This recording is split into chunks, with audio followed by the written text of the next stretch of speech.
Tukaingia katika mafundisho, tukaanza kuangalia unaitwa umeokoka. Je, unajua kuokoka ni nini? Tukasema kwamba kitabu cha Wakolosai 1 mstari wake wa 13 mahali tumemalizia, maandiko inasema ya kwamba hata wakati sisi tulipookoka tumehamishwa kutoka ufalme wa giza na tukaingizwa katika ufalme wa mwana. Ina maana wokovu ni kutolewa sehemu ya hatari na kupelekwa mahali salama. So wokovu sio wokovu kama bado uko ndani ya hatari.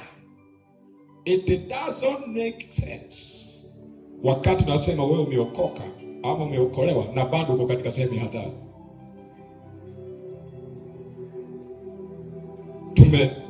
Tumeokolewa, tumekombolewa kutoka kwenye nguvu za giza na tumehamishwa na kuingizwa. Elewa neno hili, elewa. Haijasema ya kwamba tumejikomboa, imesema tulikombolewa. Haleluya! So kazi ya wokovu ni kazi ya Mungu, kazi ya ukombozi ni kazi ya Mungu. Haupaswi kusema kwamba nilijikomboa. Hauna nguvu ya kujikomboa, kwa sababu aliye ndani ya shimo hawezi kujitoa.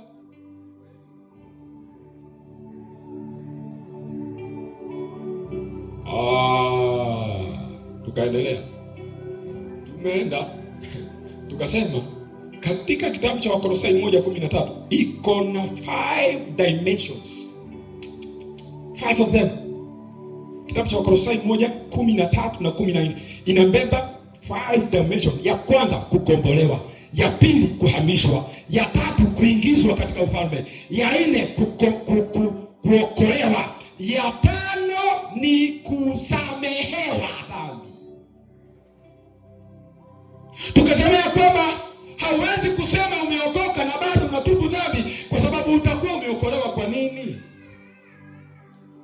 Unaposema nimeokoka, Yesu ni Bwana, uliokolewa kutoka kwa nini kama bado unatubu dhambi?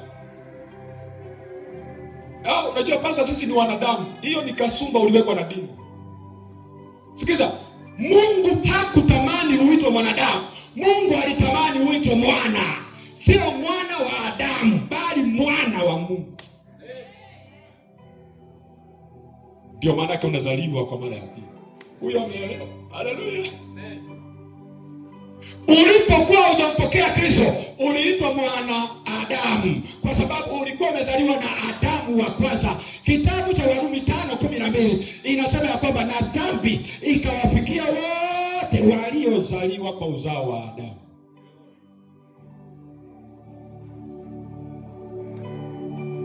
Wakorintho wa pili 5:16 inasema ya kwamba tulimjua Yesu katika ubinadamu, lakini sasa hatumjui hivyo, kwa sababu alipaa kaingia katika anga tofauti na ya kibinadamu.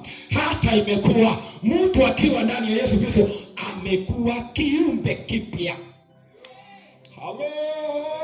So kuokoka tukasema ni kufanyika kiumbe ambacho hakijawahi kuwepo tena. Sio kiumbe kinaofanyiwa ukarabati.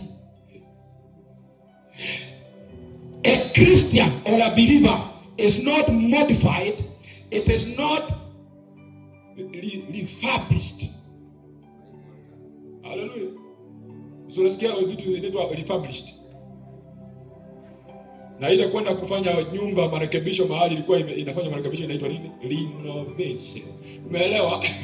A believer is not refurbished, renovated, rebuilded, but a believer is a new creature that has never been there before. This means you have never existed before. That's why the Bible says, hata imekuwa mtu akiwa ndani ya Kristo amefanyika kiumbe kipya. Hajaishia pale. Sehemu ya pili anasema tazama, you have to behold. Hallelujah. Tazama, ya kale yamepita, tazama mapya yamekuja. Ina maana unapotazama unapaswa kutazama haya mapya na yale ya kale usahau. Tukasema mtu aliyeokoka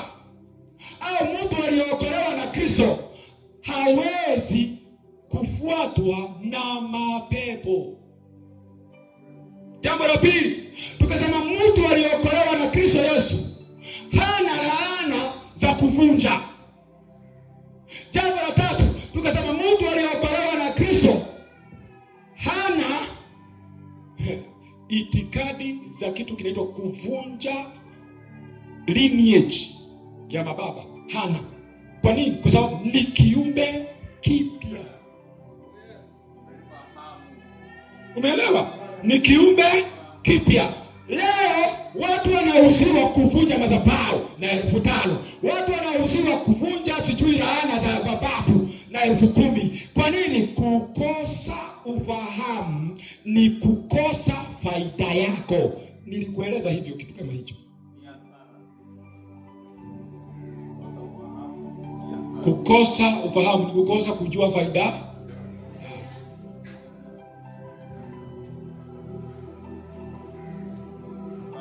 Leo hivi tunavyoongea na wewe, kuna mtu anavujiwa madhabahu.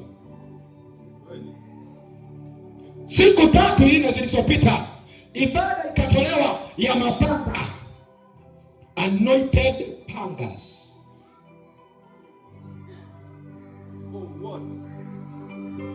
Haleluya. Ibada ya kununua kwenda kupewa panga na kukata shetani. Unajua shetani akisikia hivyo huwa anacheka. Shetani hufurahia wakati watu hawana ufahamu. Nikuulize, siku ile ulikuwa mtoto, ulikuwa unafanya kama mtoto, unatengeneza matope, unauda kagari ya matope. Mbona sasa hivi ufanye hivi? Kuna wakati wa kukomaa. Haleluya. Mungu anatamani tukomae. Maisha ya mwanadamu kutoka akiwa tumboni mwa mamake mpaka wakati anapokuwa mtu mkubwa ni ishara ya vile unavyopaswa kukua kiroho. Imekuwaje leo mtu aliyeokoka miaka 15 anaenda kuvunjiwa madhabahu? Imekuwaje leo mtu ambaye aliokoka miaka 15 yeye ndiye anaenda kuvunjiwa laana?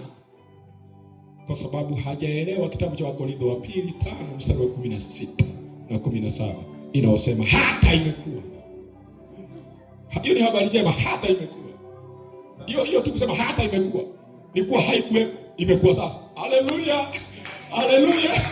Ilikuwa haiko lakini imekuwa sasa. Mtu akiwa, sikiza, wakati ambapo ulikuwa haujakoka ulikuwa mtu. Haleluya. Hata imekuwa mtu. Bwana Yesu asifiwe. Mtu akiwa ndani ya Yesu, ukiingia ndani ya Yesu unabadilika, unaitwa kiumbe. Haleluya. Hiki ni kiumbe ambacho hakijawahi kuwepo tena.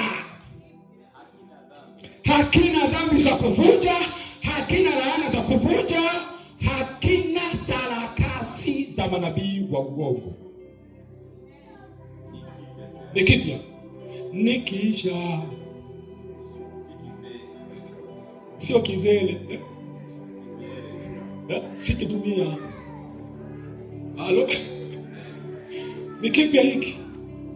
So wokovu ni mtamu unapojua kuokoka ni nini. Kama vile uhusiano wa baba yako ni mtamu ukijua baba yako ni nani.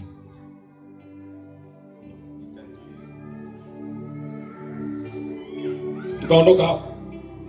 Watu wanasema amefanyika kiumbe kipya. Hiki kiumbe kilikosa jina. Paulo alipokuwa anaangalia, kwa sababu Paulo anaandika kile Mungu, elewa, nitarudia. Paulo aliandika kile aliona Mungu aliona wakati Yesu alikuwa anasulubishwa. Kitabu cha mwandishi wa Mathayo, Marko, Luka na Yohana waliandika kile waliona with physical eyes, reporting. Lakini Paulo alikuja akaingia katika access of the realm of God. Akaenda katika anga ya kiungu, akaona vile Mungu alikuwa anaona. Haleluya. Badala yake kusema Yesu alisulubishwa peke yake, akasema tulisulubishwa, tukajiona pale. Tulisulubishwa pamoja naye, tukazikwa pamoja naye, tukafufuka pamoja naye. Paulo aliingia anga ya kiungu, akapita Mariko, akapita Yohana, akapita Mathayo na Luka. So vitabu vya nyaraka wa Paulo anaandika kile Mungu aliona. Kitabu cha Mathayo, Marko, Luka na Yohana wanaandika kile waliona kwa mwili wa Yesu. Inanabawa tunaweza sema hivi, the four gospel, it is the canon reporting ya utu wa nje. Na katika vitabu vya nyaraka ya Paulo ni ufunuo ya utu wa ndani wa kile Mungu aliona kikifanyika.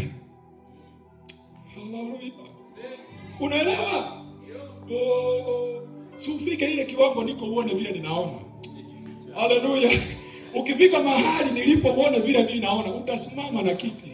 Uwe unapokea ukiwa umesimama. Shakarabada, leko taya. Yaani wakati Yesu alisulubishwa, hakusulubishwa peke yake, wewe ulisulubishwa pamoja naye. Wakati Yesu alipozikwa, hakuzikwa peke yake, wewe ulizikwa pamoja naye.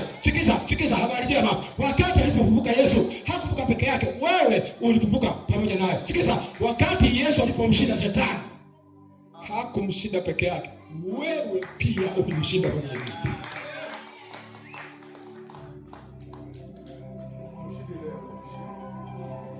That is the victory that we have. Because greater is he who is in me than he who is in this world. Greatness, it is our inheritance. Oh, hallelujah. Greatness, it is not a prayer point. Greatness, it is not a prayer point. It is not a request. It is your portion. It is your inheritance. Because we are great, because we are in him who is great.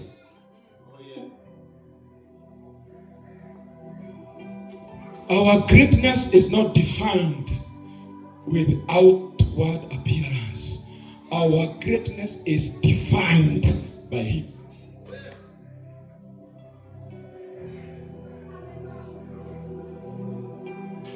We are the reflection of God. We are the reflection of sonship.